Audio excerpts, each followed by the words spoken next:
you should remember that if you take any spherical object, आप कोई भी spherical object ले लो, the wall tension is equal to transmural pressure into radius divided by 2 into thickness of the wall.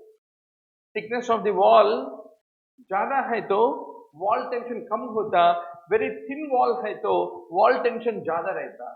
So that is what the relation between the wall tension, transmural pressure, radius and the wall thickness is what you have to basically remember. Now, Reynolds number. Favorite topic of the examiner, doctor?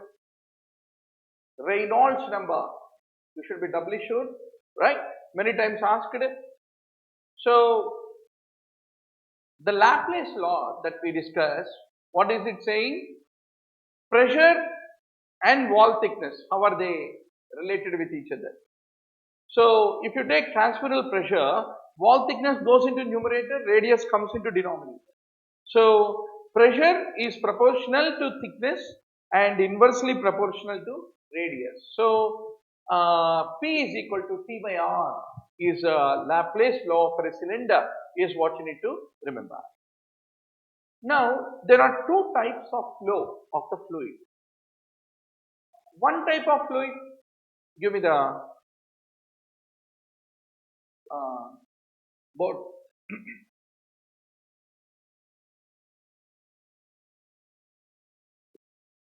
So you have two types of fluids.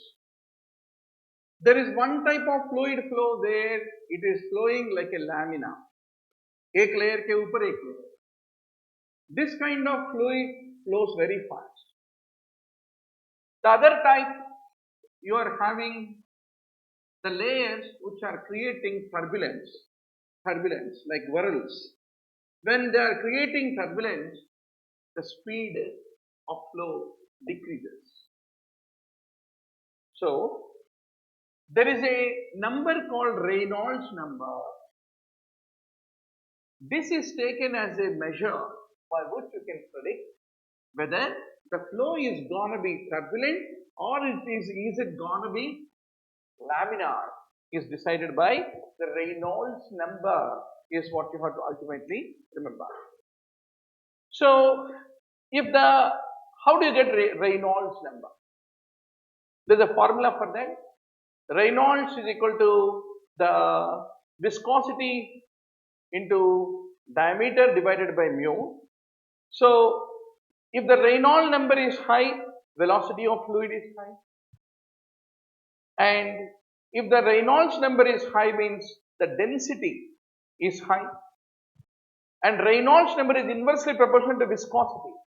So, a high Reynolds number means viscosity is low.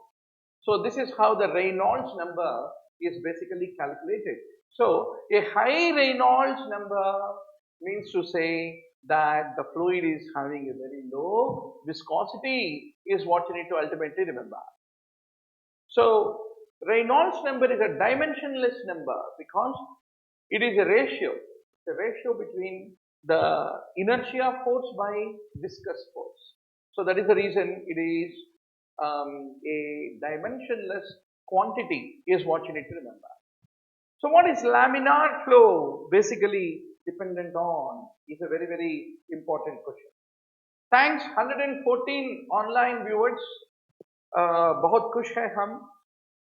Laminar flow is dependent on the critical velocity. चलो भाई, critical velocity का definition क्या होता है?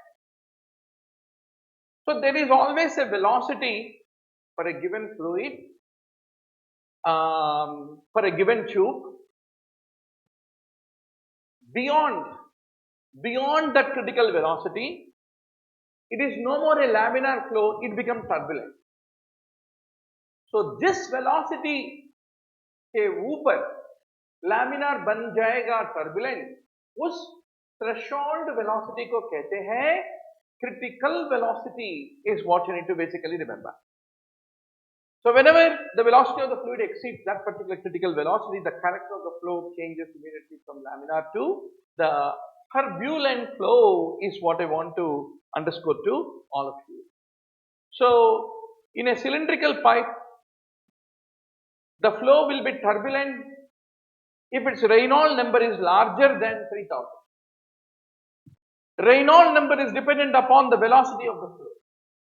And if this velocity of flow reaches a particular value, the Reynolds number also increases to that particular critical value, and beyond that, the flow becomes turbulent. So, higher the Reynolds velocity, higher is the chance that the fluid flow becomes turbulent instead of laminar, is what you have to ultimately remember. So, Reynolds is turbulent, turbulent. High Reynolds is equal to high turbulence is what you need to remember. A lot of times exam hall में थोड़ा confusion निकलता है. भाई Reynolds number बढ़ गए तो velocity बढ़ेगा. Exam में wrong mind कहाँ जाता है मैं बोल रहा हूँ. Reynolds number में proportional to velocity है ना. So हम सोचते हैं कि भाई high Reynolds है तो high velocity है. High velocity means laminar है.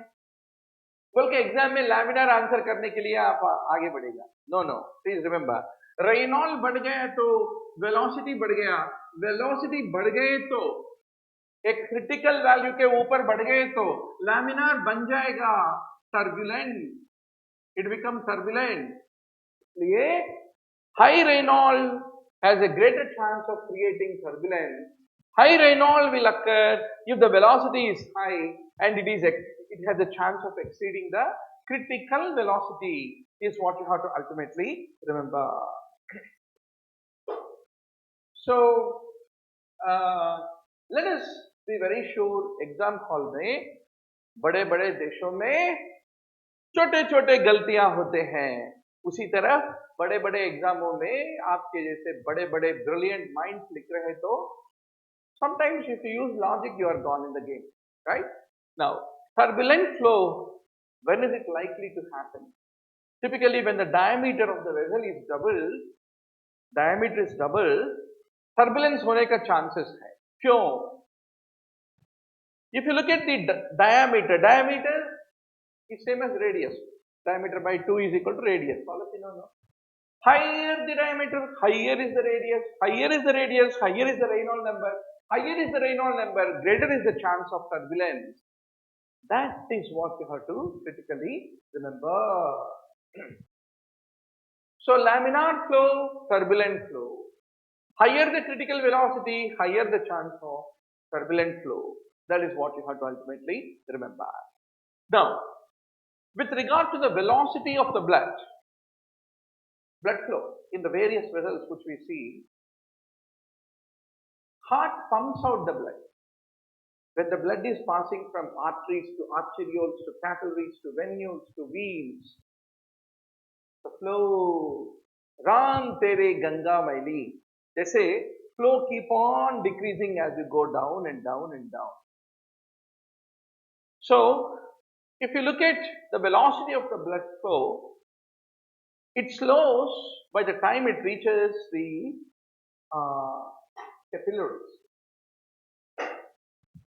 capillaries.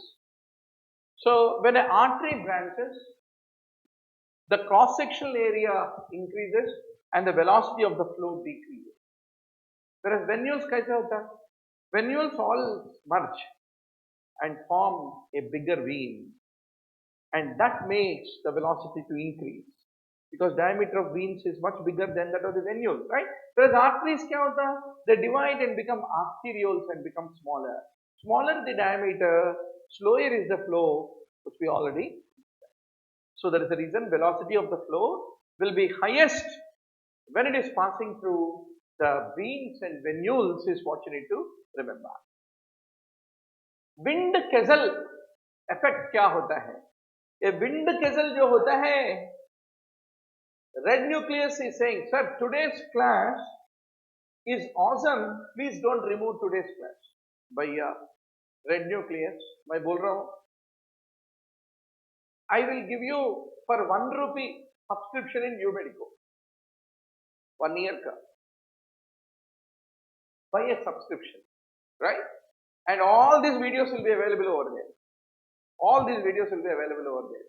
So the whole idea is interactive session is free, absolutely, and we love to monetize on the UMedico subscription, so that helps us to pay to the teachers, faculty, etc., etc., and also it helps you guys to do the revision. So that is the reason I strongly propose you, don't worry, what you can afford to pay, tell our helpline, they will give you the subscription, and you become a paid subscriber on the UMedico, and I'm very sure it is going to be a real rewarding experience when you are doing the revision, and most important, the community. You have a lot of students, you can play quizzes, you can do anything on the app, and you can record your voice on the particular slide. You can share that recorded voice on the different PPT slides.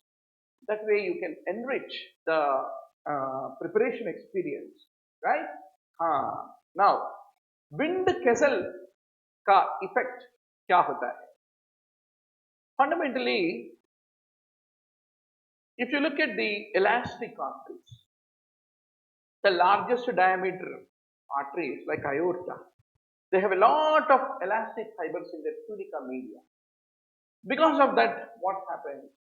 When the heart is undergoing systole, it will pump the blood with a very high pressure. And after that, the heart goes into relaxation.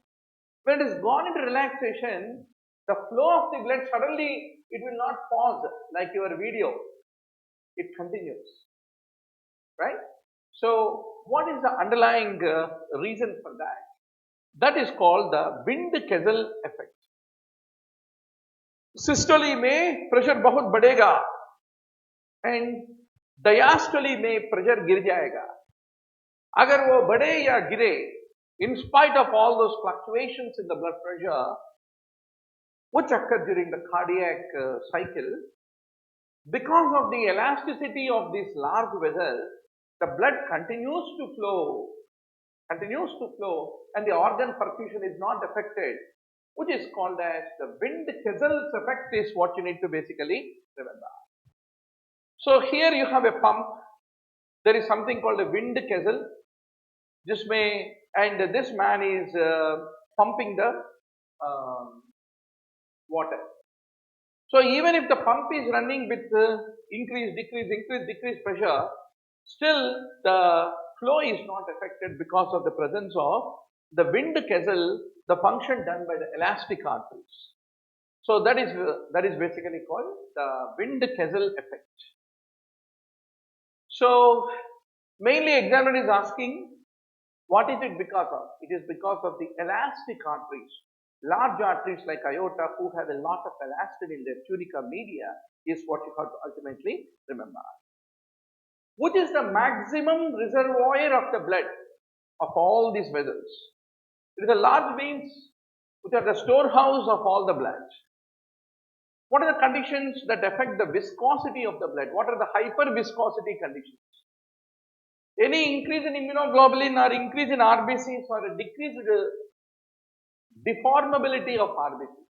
अगर RBC अपना shape बदलने का tenacity खो गए तो then you get hyperviscosity. So Waldenstrom's macroglobulinemia, multiple myeloma, connective tissue disorders, and hyperproliferative conditions like polycythemia, leukemia, thrombocytosis, myeloproliferative disorders. Similarly, any sickle cell disease or spherocytosis, like situations where RBCs lost their deformable capability, then that increases the viscosity of the blood, is what you have to ultimately remember. Ankle brachial pressure index, ये क्या होता है, इसको कैसे interpretation करते हैं, and what does ABPI indicate? Is a important question. Very simple. Check the BP in the arm, check the BP in the foot, systolic BP, and take a ratio of what is the systolic BP in the arm, right, and in the lower limb, and the ratio of the two, if it is same, that is equal to 1, that means there is no atherosclerosis. All the pressure above is transmitting to become the pressure below. So that means there is no peripheral vascular disease. So ABPI 1 means the pressure is same in the arm and the lower limbs. So that is called ABPI. So it is the upper limit of the systolic BP of the ankle and the arm, the ratio. Numerator is the ankle and denominator is the brachial. So ankle brachial pressure ratio of the systolic pressure is called as ABPI, is what you need to remember. So ABPI more than 1.4 means there is a lot of calcification. More than 1 means probably no arterial disease. Between 0.81 to 1 means there is a mild disease. 0.5 to 0.8 means moderate disease. And less than 0.5 is severe disease. Favorite MCQ of examiners. How much ABPI is an indicator of critical ischemia? Less than 0.3 is an indicator of critical ischemia.